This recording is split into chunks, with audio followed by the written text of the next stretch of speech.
Cette semaine, on parle de séries temporelles, de plages de temps, de calendriers multiples et de Z-Chart. C'est un sujet super intéressant, là, la gestion du temps au niveau des statistiques. Donc, je me présente. Moi, mon nom, c'est Dominique Blouin. Je suis président de la firme Davidé. Davidé, c'est une firme qui développe des logiciels pour les détaillants, les distributeurs, les agents et les manufacturiers qui travaillent dans le monde du commerce de détail. On est aussi développeur du logiciel Pawa. Pawa est un logiciel spécialisé dans l'analyse des données de vente, la gestion des activités de vente, la gestion des prévisions et la gestion des promotions. Tout ça en utilisant les données afin de toujours s'améliorer et être de plus en plus performant.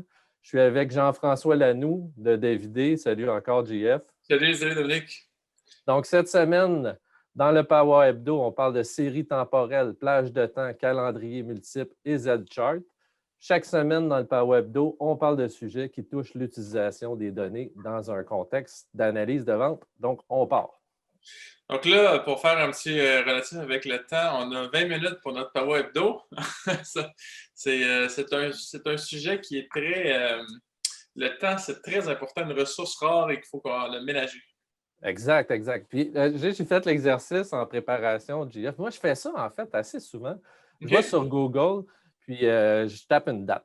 13 mars 2020, j'ai fait ça ce matin. Fait qu'est-ce qui est arrivé le 13 mars 2020? Fait que pour se mettre dans le contexte, là, on dit que c'est important le temps. Quand on veut savoir qu'est-ce qui s'est passé à un moment dans le temps, c'est quoi nos moyens? Fait que moi, des fois, je fais ça, ça m'inspire. Donc, le temps, c'est extrêmement important. Donc, on va en parler aujourd'hui pour voir comment faire le pont avec les statistiques. Exact. Moi, j'utilise aussi beaucoup Google Photos. Toutes les photos que je prends, là, je prends beaucoup de photos. J'ai un petit côté comme ça. Puis, je pense que tu n'es pas le seul. D'après moi, mes enfants te battent, mais je te crois. Mais c'est vraiment fascinant avec Google Photos. Là, tu peux, personnel, là, pas image, Google Photos, tu peux vraiment voir la séquence que tu as faite. Je suis allé en voyage à un moment donné, puis je regardais ça là, jour par jour, qu'est-ce que je faisais. C'est vraiment le fun. Tu revis vraiment les jours, puis là, ça aide beaucoup à la mémoire, etc. Exact, exact. Quand on transporte ça dans un contexte d'entreprise ou d'organisation, il y a Stephen Covey qui a écrit Seven Habits of Highly Effective People, un livre très connu là, par les gestionnaires. Il y avait une citation que je trouvais intéressante. Il dit The key is in not spending time, but in investing it. Donc, il ne faut pas dépenser notre temps, il faut l'investir. Donc, comment est-ce qu'on fait pour développer une confiance par rapport au fait qu'on investit notre temps, qu'on n'est pas en train de le perdre, justement? Comment on fait ça dans les entreprises? Puis, on va voir que l'utilisation des données peut nous permettre de faire ça. Oui, absolument. Puis, tu sais, c'est comme exemple, quand je fais du vélo, présentement, je fais du 26 km/h. Mais mon objectif, c'est de me rendre à 30 km que je voudrais faire en 1 heure. Fait que, c'est toujours de mesurer qu'est-ce qu'on peut faire en un certain nombre de temps. Le temps, il revient tout le temps dans toutes les métriques. Puis, c'est une ressource à considérer. Exact. On va parler aussi souvent au niveau du business intelligence ou de l'analytique de storytelling, de raconter des histoires. Puis si tu fais le parallèle dans n'importe quelle autre sphère d'activité, quand tu fais du storytelling, ça prend toujours un contexte temporel. Quand tu écoutes un film, ça commence à telle date. Il faut que tu te mettes dans l'époque. Question d'époque, justement, ça retourne assez loin. Là. On prend ça pour acquis. Nous, on dit notre année commence le 1er janvier, elle finit le 31 décembre. Les semaines ont 16 jours. On a 365 jours et un quart par année. Donc, le calendrier qu'on appelle grégorien, avant le 15 octobre 1582, c'était pas comme ça qu'on mesurait le temps. Ça fait quand même pas si longtemps que ça. Hein? Non, c'est ça. Puis quand tu penses à ça, je suis allé lire aussi. Puis le premier calendrier est apparu en 3000 avant Jésus-Christ. Fait que quand tu regardes le nombre de millions d'années qu'on est sur Terre, ça fait pas longtemps qu'on considère un calendrier quand tu regardes ça. Exact, exact. Dans le fond, c'est sûr qu'avant, c'était les saisons, le soleil, la lune qui influençaient les cycles, puis les décisions ou l'organisation du temps que les gens faisaient. D'avoir un système formalisé de calendrier grégorien, là, puis sur lequel on travaille tellement. Là, on a tellement travaillé sur des calendriers. Puis on s'organise tellement, tout le monde autour de ça. 1582. Donc, intéressant comme concept. On passe à la suite. Fait que, parlant de séries temporelles, donc, on peut utiliser séries temporelles ou chronologiques, en anglais time series. Donc, c'est quoi une série temporelle? Donc, il y a une définition là, sur le site de Statistique Canada très claire. Là. Mais c'est dans le fond, c'est une série d'observations recueillies à des intervalles réguliers. Fait que des observations, par exemple, ici, on le verra tantôt, c'est les ventes au niveau du commerce de détail au Canada. Vente, diffusion historique en temps réel des ventes au détail, prix et volume au Canada à des intervalles réguliers et des périodes précises. Donc, le mois de janvier 2016, il commence le 1er janvier puis il finit le 31 janvier 2016. C'est 31 jours. Le mois de février 2016, je ne sais pas si c'était bissextile ou non. J'ai pas ce. Mais disons qu'il commençait le 1er février puis il finissait le 28. Donc, c'est des intervalles précis qu'on est capable de définir. Donc, quand on observe des statistiques, on a toujours ou très, très souvent une notion de temps. Fait que je vais présenter mon écran. OK. JF, je vais te demander d'arrêter de. Oui, il faut que je vais aller dans Excel. Et voilà. Bon, OK. Donc, les mêmes statistiques qui sont ici. Qu'est-ce qu'on a fait? C'était juste pour démontrer. Ça, c'est Statistique Canada. Donc, c'est des données vérifiées. Qu'est-ce qu'on regarde? Les ventes en milliards de dollars au commerce de détail, dans le commerce de détail canadien de 2016 à 2020. Fait que regardez, c'est quand même relativement stable. Puis on s'attendrait à des pics un peu plus significatifs si on prend, par exemple, une année en particulier. On voit quand même que les ventes montent en février, descendent en mars jusqu'en mai, puis remontent jusqu'à décembre. Fait que chacune des années, on est capable de voir qu'il y a une courbe. Là, ici, 2017 en octobre, impressionnant, il s'est ça. passé quelque chose. Ben ouais. Fait que pour raconter une histoire et essayer de comprendre ce qui s'est passé, ça prend de la temporalité. Tu sais, si je vous disais que, je ne sais pas, regardez, on a le total en bas ici. Là. On a fait, c'est des billions, ça? Des trillions. 2 trillions 553 milliards 779 millions de dollars de vente. Ça ne me dit rien. Si je le regarde dans le temps, ben, je peux voir que, il y a eu toute une chute. Elle dirait qu'il est arrivé quelque chose début d'année 2020, je ne sais pas. Oui, c'est ça. Donc, on voit la chute ici. Maintenant, en termes de façon de comparer, on peut le regarder comme ça, mais on peut aussi le regarder comme ça. Donc, ici, on a mis les années côte à côte. Donc, regardez, là, c'est plus difficile de comparer le mois d'avril avec le mois d'avril. Ça dépend de ce qu'on veut faire. Ici, si on regarde avril versus avril, OK, là, on peut voir ce qui se passe.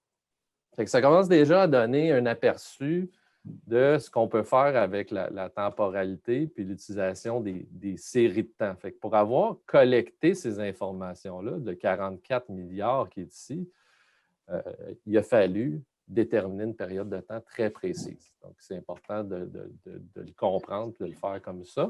Quand on fait de l'analyse aussi, là, moi, j'aime ça aussi de le regarder beaucoup par mois parce que des fois, il y a des activités qui vont générer un effet de vente. Par exemple, Pâques, il ne va pas nécessairement toujours être la même semaine d'une année à l'autre, puis ça peut dégringoler dans l'alimentaire, par exemple, avec plus de ventes. Donc, en le regardant par mois, ça nous permet quand même d'avoir des bonnes idées. Puis, basé là-dessus, bien, on peut faire des analyses un peu plus poussées. Dans ce cas-ci, des fois, on va vouloir faire du forecast, des choses comme ça. Fait que, avec le mois, ça nous permet vraiment d'avoir des comparatifs super intéressants. Exact. Il y a une autre façon, je vais continuer à partager, JF, parce que dans le Ah, fond, notre autre diapo présentait ça. Je vais aller dans Power, on va regarder les données d'une autre façon. Là, on les a OK. vues, on a vu les données dans le temps. Donc, le temps qui avance, puis on voit nos statistiques à chaque mois.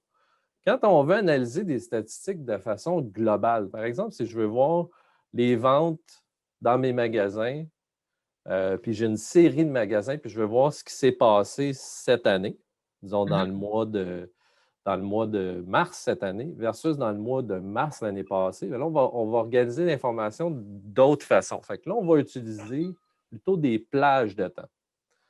Donc, par exemple, dans Power, ici, on a plusieurs calendriers. On a le calendrier grégorien. Donc, je peux utiliser différentes plages de temps. Donc, par exemple, je peux dire, je vais aller voir YTD, c'est Year to Date. Il y a tout un vocabulaire, là. Donc, au début de l'année du calendrier grégorien, du 1er janvier jusqu'au 31 juillet de 2020, comparé à l'année dernière. Donc, je peux le voir comme ça.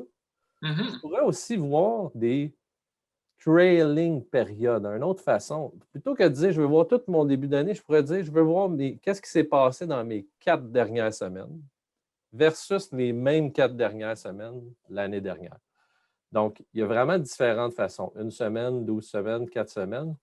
Et d'avoir accès à ça facilement, rapidement, bien, ça te permet d'analyser justement plus rapidement ce qui se passe. Donc là, je suis en train de comparer année à date. Puis là, tu vois, mon début d'année, c'est le 1er février. Mhm. On va introduire cette autre notion-là tantôt, mais ça, c'est une notion de calendrier fiscal. Donc, je peux utiliser un calendrier grégorien avec les dates traditionnelles, mais ça se peut que l'année de mon entreprise commence le 1er février. Donc, chacune des valeurs que je vois ici, les ventes cette année versus les ventes l'année passée, sont pour les plages de temps qui sont identifiées ici. Donc, si je voulais aller prendre une slice, disons, du début mars à la fin mai de 2020 versus l'année précédente, là, je pourrais voir ce qui se passe au niveau de mes magasins où j'aurais pu le faire, par exemple, par marque ou par catégorie de produits. Donc là, ça me raconte une histoire qui est intéressante parce que justement, on utilise des plages de temps. On est toujours en train de se positionner dans le temps. C'est ça. Puis après ça, ça va te permettre de comparer les différentes slices, puis de dire, par exemple, OK, est-ce que dans mon dernier 4 semaines versus mon dernier 12 semaines, c'est quoi l'évolution? C'est quoi la comparaison des deux? C'est pas parce que le premier magasin qui vend le plus dans les 4 dernières semaines n'est pas nécessairement aussi celui dans les 12 dernières semaines. Fait que ça permet d'avoir des indicatifs de performance aussi différents. Tu sais. Exact, exactement. Puis c'est super important parce que aussi, souvent les gens vont dire, quand ils sont dans un contexte d'affaires, ils vont dire, moi, je veux toujours mes ventes année à date. J'ai une année fiscale, là, puis j'ai un objectif, je veux faire 50 millions dans mon année fiscale. Mon année commence le 1er janvier. On est rendu le 22 octobre. Je veux savoir, je suis rendu où? Année à date. Et quand Exact. tu vas arriver, tu vas être rendu le 10 janvier 2021. Ton année à date, c'est 21 jours. Si tu la compares aux mêmes 21 jours de l'année précédente, là, ça n'a plus de pertinence. C'est un C'est vrai. échantillon qui est trop petit. Donc, dans ce cas-là, on va utiliser plutôt des trailings. Donc, je vais aller voir. Quand je suis rendu le 31 janvier, là, si je regarde mes 3 derniers mois, là, donc janvier 2021, décembre 2020, puis novembre 2020, versus les mêmes 3 derniers mois l'année précédente, là, ça a de la pertinence. Mhm. Donc, c'est de voir le temps dans le temps sur un axe, puis d'être capable de faire des tranches avec différentes configurations. Donc, Puis, ça va nous donner de la flexibilité. Puis avec des options comme ça va nous donner la chance, comme exemple, l'année prochaine, quand on va regarder le mois de mars ou avril, le regarder avec l'année passée, ça va faire moins son sens. Fait qu'on va pouvoir aller chercher des plages de temps custom pour comparer Exact. aussi. Puis que là, tu sais, on a eu un événement exceptionnel cette année, mais fort à parier que l'année prochaine, ça va être une croissance plus soutenue, plus stable. Oui, exactement. Puis c'est important de pouvoir justement se positionner dans le temps. Puis souvent, les les structures de données sont mal organisées, ben, c'est ça, nous, on a développé de l'expertise dans ça, mais c'est très important de bien structurer l'information à ce niveau-là. Prochaine diapo, on va rentrer dans la notion des calendriers. On parlait tantôt de différents calendriers. Je pense que JF, tu voulais parler un peu Oui. d'un contexte là, de ce que ça peut avoir comme impact des calendriers fiscaux. Écoute, nous, on a développé ça. On était quelques têtes. Là. Je ne me rappelle plus combien de personnes, mais on s'est posé beaucoup de questions parce que à la base, ça a l'air d'un sujet assez simple, les calendriers. Puis après ça, quand on rentre avec la complexité des calendriers fiscaux, ben, on peut avoir l'idée que c'est quelque chose d'assez simple, généralisé, que des calendriers fiscaux qui vont être, par exemple, ici du 1er février jusqu'au 31 janvier. Mais dans certains cas, ils vont avoir 13 périodes. J'ai déjà même vu des calendriers avec 53 semaines. Donc, la complexité, elle va bien au-delà de ce qu'on peut penser. Puis, c'est pas nécessairement quelque chose de logique. Donc, c'est pas quelque chose qu'on peut deviner. C'est ça qui est un peu mélangeant. Puis, après ça, le gros défi, c'était de tout ramener ça sur le même pied d'égalité, puis de pouvoir comparer avec toute l'information qui nous provient de différents calendriers, de ramener ça dans un calendrier soit grégorien ou encore le calendrier du client. Exact, parce que dans le fond, si on se met dans le contexte de nos clients, souvent, et de toutes les entreprises, ils ont leur propre calendrier. C'est ça. Et quand ils parlent à leurs clients aussi ont leur calendrier. Donc, disons que moi, nous, notre année, à part le 1er novembre, l'année de DVD. Quand on travaille avec un client et on demande est-ce que c'est dans le budget de cette année, que ça va être prévu, cette question-là est loadée, là, parce que là, le client, disons que son année elle commence le 1er mars, bien, c'est sûr que lui, ses budgets, tous ses cycles organisationnels sont orientés autour de son calendrier. Donc, on a développé dans Power puis une expérience au niveau de l'organisation des données qui permet, par exemple, quand je vais voir Walmart pour leur montrer leur vente chez nous, bien, je peux me mettre dans le contexte du calendrier de Walmart. Quand je regarde l'ensemble des détaillants chez lesquels je fais des ventes, je vais le regarder dans le contexte de mon calendrier. Donc, il faut vraiment réfléchir et comprendre qu'il y a des calendriers, il y en a multiples. Et il faut toujours être capable de passer d'un à l'autre de façon assez simple. Donc, on a développé cette capacité-là, mais c'est important aussi de le comprendre, d'organiser les données en conséquence. Ensuite de ça, JF, tu veux-tu... je vais... Ben, garde, partage 20 secondes. On va s'étirer 3 minutes maximum. Ben, en fait, gars, je peux partager. Là, je vais y aller. Tiens, le Z, on le voit à l'écran. On parle de Z-Chart. Le Z-Chart, c'est un diagramme, c'est un graphique qui m'a été présenté par un ami, Stéphane, ça fait des années, là, qui m'avait dit, j'ai trouvé, ça doit faire 15 ans, j'ai trouvé une façon, c'est un modèle qui permet de voir l'information, des statistiques temporelles de façon vraiment géniale. Ça va nous permettre de voir 3 concepts en même temps. Fait que je vais vous présenter, j'ai préparé un exemple dans Excel. OK. Donc, un Z-chart, ça a l'air de ça. Fait que le Z de Zorro, là, vous le voyez, là. Regarde, il fait ça, puis comme ça ici. Là. En fait, c'est qu'on pourrait mettre ça ici en graphique à ligne aussi. Moi, j'aime mieux le mettre cette partie-là, j'aime mieux la mettre en bande. Je pourrais prendre ce segment-là, puis le changer, puis faire une ligne. Qu'est-ce qu'on voit? On en a parlé pendant toute la rencontre. Là. Il y a 3 notions. C'est que je vois mes ventes mois sur mois. OK? Ça ici, c'est l'année dernière, la barre jaune. Là, j'ai fait 45 000, on le voit. C'est sur cet axe-là, ici, 45 000. Cette année, ici, j'ai fait 46 000. Et ça, c'était mon budget cette année. Là, je vois mois sur mois. L'autre truc que je vois, c'est l'année à date. Donc, c'est des ventes cumulatives. Rendu l'année passée, au mois de juin, j'avais 150 000 de vendus. Là, on regarde l'axe de gauche. Tu as raison, je ne regarde pas le bon. Ça ici, c'est mon budget. Mon budget, Là, je ne l'ai pas mis pour l'année dernière. Fait que mon budget, mon objectif, c'était d'être rendu à 150 000. Effectivement, on regarde l'axe de gauche. Mon budget, à la fin de l'année, je voudrais être rendu à 330 000. Donc, ici, on a mois sur mois. Là, on a le cumulatif. Fait que le cumulatif, ici, j'ai en fait rendu à 265 versus mon objectif de 150. Fait que là, je vois le cumulatif. Ici, je peux poursuivre la courbe si on fait des bonnes prévisions. Pour dire pour le restant de mon année, si la tendance se maintient, je vais finir à 445. Donc, mois sur mois, year to date, puis de continu. Ça, c'est super intéressant parce que, tu sais, une année comme spéciale comme cette année, ben, on verrait que le mois de mars, avril, il serait plus bas. Puis après ça, vers l'année passée, on serait nécessairement en bas. Mais il y a beaucoup d'entreprises qui se ressortent de ça, là, qui ressortent de l'eau.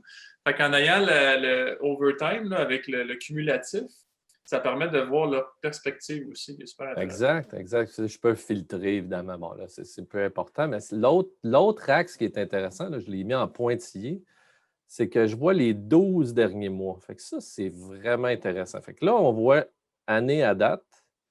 Puis là, les 12 derniers mois. Fait que ça, on revient à mon exemple de tantôt. Au mois de janvier, j'avais fait dans les 12 mois précédents 428 000 $. Au mois de février, j'avais fait dans les mois précédents un peu moins 428. Malheureusement, la courbe ne me le donne pas. Je vais mettre les data points dessus. J'avais fait un peu moins 428. Fait que là, je peux voir ma tendance. Fait que c'est super intéressant de voir, bon, on les voit, là, 430. Fait que ce qui est intéressant, c'est que, par exemple, quand tu encaisses un choc comme la COVID, ça fait un creux dans la courbe. Évidemment, ton année à date aussi va finir probablement un petit peu en bas. Mm-hmm. Mais tu peux voir, en regardant toujours tes rolling months, si ta tendance, disons que tu as eu un creux, elle a descendu, si ta tendance recommence à monter. Fait qu'on a 3 informations en une. Ça prend du temps à analyser, par exemple. Tu ne regardes pas ça d'un coup d'œil puis tu sais ce qui se passe. Mais quand on a compris ce concept-là, on est capable d'utiliser les 3 notions. Puis, par exemple, dans des contextes où j'ai des promotions, des trucs qui ont des effets sur la courbe, je vais le voir tout de suite. Je vais tout de suite voir s'il y a un effet. Et si, par exemple, j'avais eu une promotion qui a fait...